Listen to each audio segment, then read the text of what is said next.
ঝুমা ভট্টাচার্যের কলমে অন্যরকম গল্প।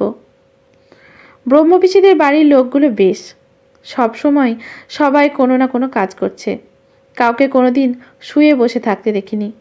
ওদের বাড়ির কেউ কিন্তু অফিসে যায় না। কি করে এত বড় সংসারটা চলে কে জানে। এমনি ওরা সবাই খুব ভালো লোক, কারো সাথে পাচে নেই। নিজেদেরকে নিয়েই সদাই ব্যস্ত ওরা। বাড়ি ভর্তি লোকজন, তাদের কথাবার্তায় ওদের সাবেক কালের বাড়িটা কেমন যেন গম গম করে।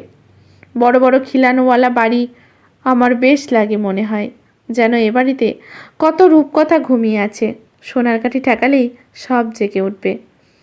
আমি প্রায়ই দুপুরবেলা বাড়ির সবাই ঘুমিয়ে পড়লে ওই বাড়িতে চলে যাই রূপকথা খুঁজতে। ও বাড়ির ব্রহ্মপিসি খুব ভালো গল্প বলে। আমি সেই লোভে তার পাশে গিয়ে ঘুরঘুর করি। আজ দুপুরে মা ঘুমিয়ে পড়তেই দরজা খুলে ব্রহ্মপিসির বাড়ি। ধানার মা আর চোখে দেখেছে আমাকে বেরিয়ে যেতে, কিন্তু ও কিছু বলবে না মাকে। ওদের বাড়ির দালানে তখন সবাই খেতে বসে গেছে সার দিয়ে। আমি গুনলাম, সব শুদ্ধ 23 জন, তাও সবাই বসেনি।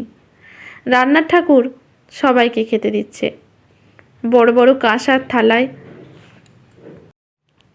চুড়ো করা ভাত।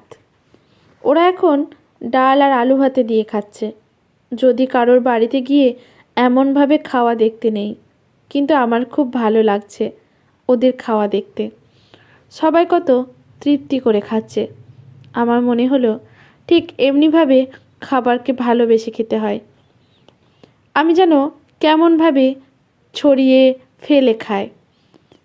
এরপর ঠাকুর বড় গামলা করে আলু ফুলকপি দেওয়া চিংড়ি মাছের ঝোল এনেছে।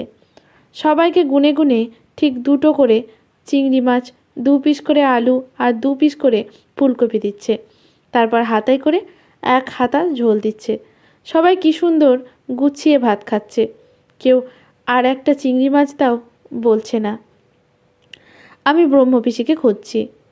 পিনি কাকি ডেকে বলল, ঝুমা, 2 গাল ভাত খানা আমাদের সাথে। তোর মা জানতে পারবে না।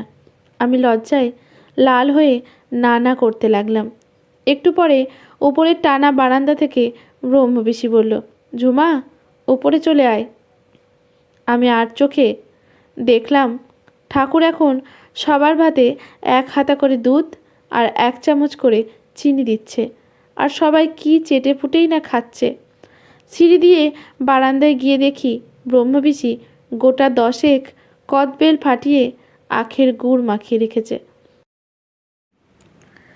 তার মধ্যে আবার মট করে লাল লাল লঙ্কা ফাটিয়ে কি যে দারুণভাবে মাখলো, তোমাদের কি বলবো। আমার তো জিভ দিয়ে টস করে জল পড়ে গেল। ব্রহ্মপিসি আমাকে একটা কদবেলের খোলায় এই এতটা দিল। আহা, যা খেতে না। ব্রহ্মপিসি কদবেল খেতে খেতে বলল, ঝুমা, তুই খুব সরল মেয়ে, তোকে আমার খুব ভালো লাগে রে। আমার ভয় লাগে তোর জন্য। এমন মেয়েরা খুব কষ্ট পায়। আমি বললাম, আচ্ছা, তুমি বিয়ে করলে না কেন গো? ব্রহ্মপিসি বলল, জানিস তো, আমার বিয়ে এক রাজপুত্রের সাথে ঠিক হয়েছিল। কি যে সুন্দর দেখতে তাকে। আহিরি টোলার বনদি ঘর। আর আশ্চর্যের ব্যাপার কি জানিস ঝুমা, আমার নাম যেমন ব্রহ্মপূর্ণা, ওর নাম ছিল ব্রহ্মদত্ত। আমি বললাম, তাহলে বিয়ে হলো না কেন? ব্রহ্মপিসি হেসে বলল, ওই ব্রহ্মতে কাটাকাটি হয়ে গেল যে। আমার মনে হলো একটু যেন চোখের জল লুকোলো ব্রহ্মপিসি। তারপর বলল, কি হয়েছিল জানিস? বিয়ে করতে এসে ও অজ্ঞান হয়ে গেছিল। আমি তো সেজেগুজে লাল বেনারসি পরে বসে আছি। রাখু দাদা ওর ক্যামেরায় একটা ছবি তুলেছিল, তোকে পরে চুপি চুপি দেখাবো। সবাই বলাবলি করতে লাগলো, পাত্রের মৃগী আছে, লুকিয়ে বিয়ে দিচ্ছিল। এ বিয়ে হবে না। সেই বিয়ে ভেঙে গেল। জানিস তো, আমার বিয়েটা করার খুব ইচ্ছে ছিল।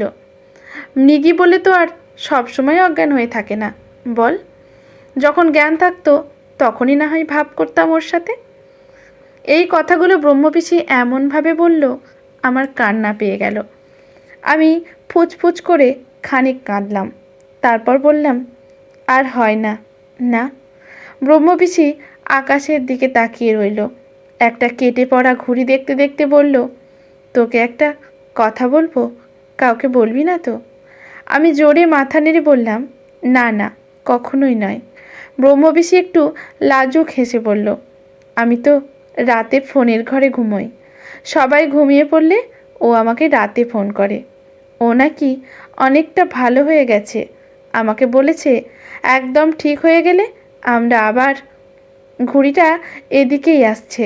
আমি সেদিকে তাকিয়ে বললাম, আবার আসুক, সেদিন ফিরে।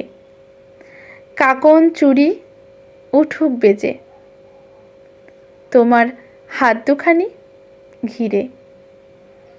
আজকের গল্পটি এখানেই সমাপ্ত। ভালো লাগলে লেখকের প্রতি শ্রদ্ধা জানিয়ে একটি কমেন্ট করতে ভুলবেন না। লাইক শেয়ার করে পাশে থাকবেন।